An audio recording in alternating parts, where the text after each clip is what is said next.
भगवत गीता पढ़ने के लिए शायद आपके पास में समय ना हो, लेकिन 1 मिनट की इस रील के लिए आपके पास समय जरूर होगा। कहानी शुरू होती है प्राचीन भारत की उस धारणा से कि एक आदमी अपनी पत्नी के बिना ना स्वर्ग जा सकता है ना ही देवलोक जा सकता है, और इसी कारण से बृहस्पति बिना तारा के देवलोक नहीं जा सकते थे और तारा सिर्फ एक माध्यम बन के रह गई थी देवलोक जाने के लिए, क्योंकि बाकी समय में बृहस्पति भोग विलास के अंदर बाकी स्त्रियों के साथ मग्न रहते। तारा अपने आप में अकेली होती चली जा रही थी और इंद्रदेव चाहते थे कि बृहस्पति ही उनके सारे यज्ञों को संपन्न करे। एक दिन देवी तारा चंद्रमा की रोशनी के अंदर टहल रही थी और उनकी नजर चंद्रमा पर पड़ी और उसी क्षण के अंदर उन्हें चंद्रमा से प्रेम हो गया और कुछ समय बाद देवी तारा चंद्रमा के साथ में उनके स्थान पर लौट गई।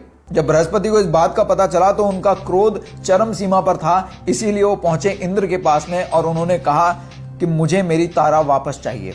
और इतिहास में पहली बार कोई जाकर किसी को एक परिवार से बाध्य होने के लिए मजबूर करने वाला था और वो थे देवराज इंद्र। जब इंद्र चंद्रमा के पास पहुंचे, उन्होंने तारा से आग्रह किया कि आप वापस बृहस्पति के पास लौट चलिए, लेकिन तारा ने कहा मैं चंद्रमा से प्रेम करती हूँ और मैं वापस नहीं लौटूंगी। तब देवराज इंद्र ने कहा कि आपके बिना बृहस्पति देवलोक नहीं आ सकते और मेरे यज्ञ संपन्न नहीं हो सकते, और इसीलिए धर्म कहता है कि आप वापस बृहस्पति के पास लौट चलें, वरना मेरे यज्ञों का क्या होगा।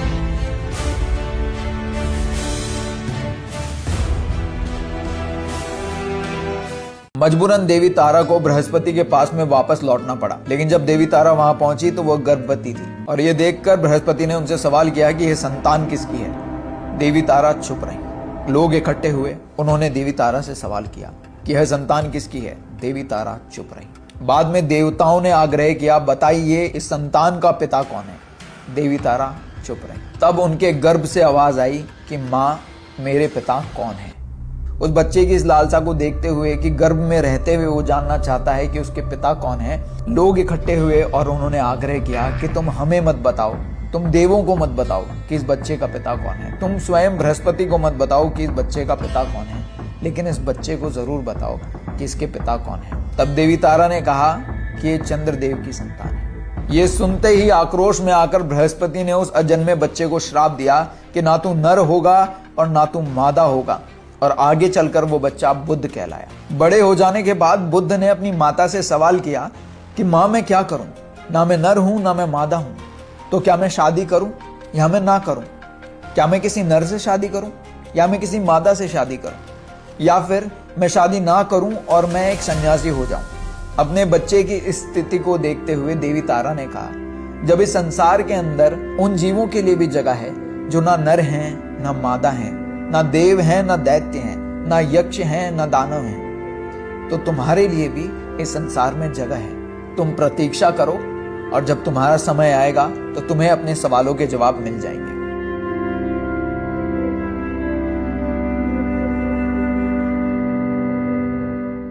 दूसरी तरफ राजा सुद्युम्न जंगल के अंदर शिकार करने गए थे और उसी जंगल के अंदर भगवान शिव और देवी पार्वती विचरण कर रहे थे। तब देवी पार्वती ने भगवान शिव से आग्रह किया कि मैं आपसे इतना प्रेम करती हूँ कि मुझे इस जंगल के अंदर कोई भी नर नहीं चाहिए, आप सबको मादा बना दीजिए। भगवान शिव ने देवी पार्वती की इस इच्छा को स्वीकार कर लिया और उस जंगल के अंदर जो भी मौजूद था वे सब मादा बन गए। राजा सुद्युम्न भी एक स्त्री के अंदर परिवर्तित हो गए।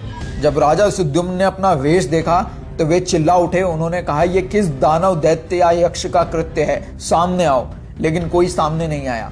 राजा सुद्युम्न ढूंढने लगे कि इस जंगल के अंदर ऐसा कौन सा यक्ष है या दानव है जिसने उनकी ये दशा की है, और वे देखते हैं कि शिव और पार्वती वार्तालाप के अंदर मग्न हैं। वे भगवान शिव के पैरों में गिर गए और उन्होंने आग्रह किया कि प्रभु ये आपने क्या कर दिया, मेरा परिवार है, मेरी पत्नी है, मैं वापस राज्य कैसे जाऊंगा इस हालत के अंदर। तब भगवान शिव ने माता पार्वती की तरफ देखा और फिर राजा सुद्युम्न की तरफ देखा और भगवान शिव ने कहा जब चंद्रमा पूर्णिमा से अमावस्या की तरफ जा रहा होगा उस समय में तुम स्त्री रहोगे, और जब अमावस्या से पूर्णिमा की तरफ चंद्र जा रहा होगा तब तुम नर बन जाओगे। राजा सुद्युम्न ने तय किया कि वो अब इस जंगल को छोड़कर कभी नहीं जाएंगे और वो आगे इला के नाम से जाने गए। एक दिन बुद्ध उसी जंगल के अंदर विचरण कर रहे थे और राजा सुद्युम्न जो अब इला के नाम से जाने जाते थे, दोनों का मिलन हुआ और ये एक अद्भुत समय था क्योंकि दोनों स्त्री और पुरुष के पूरे परिवेश के अंदर मौजूद थे। उनकी कई संतानें हुई जो एलास के नाम से जानी गई, जो आगे चलकर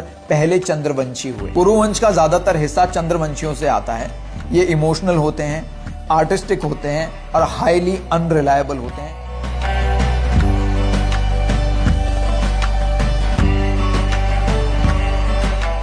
बुद्ध और इला के बीच में एक और पुत्र का जन्म हुआ था जिसका नाम था नहुसा। नहुसा को देवराज इंद्र ने देवलोक में बुलाया था और कहा कि आप कुछ समय के लिए मेरा सिंहासन संभालिए। लेकिन नहुसा को इस बात का अभिमान हो गया। नहुसा खुद को इंद्र समझने लगा। नहुसा का जिस स्त्री पर मन आता, जिस अप्सरा पर मन आता, वो उसे अपने पास बुलाता।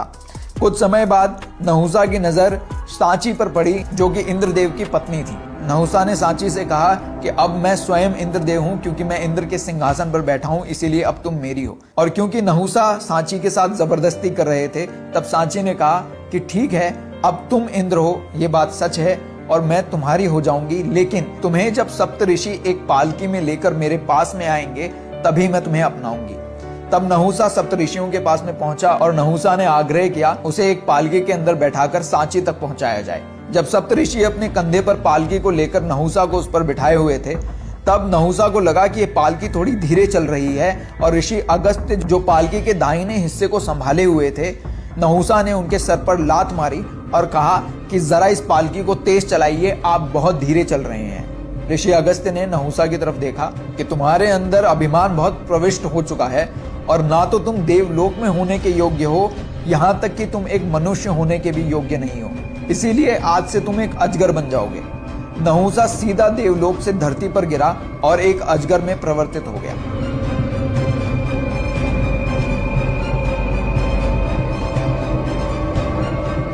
नहुसा के अजगर बनने से पहले उसके दो पुत्र थे, यति और ययाति। यति ने ययाति से कहा कि मुझे राज्य के अंदर कोई रुचि नहीं है, इसीलिए मैं पहाड़ों में जाकर एक साधु का जीवन व्यतीत करना चाहता हूँ। और आज भी यति का नाम पहाड़ों से जुड़ा हुआ है और कुछ लोग इसे येती भी कहते हैं। और ययाति ने तय किया कि वे एक राजा बनेंगे। अगले भाग में हम बात करेंगे असुरों के गुरु शुक्राचार्य और उनके संजीवनी मंत्र के बारे में।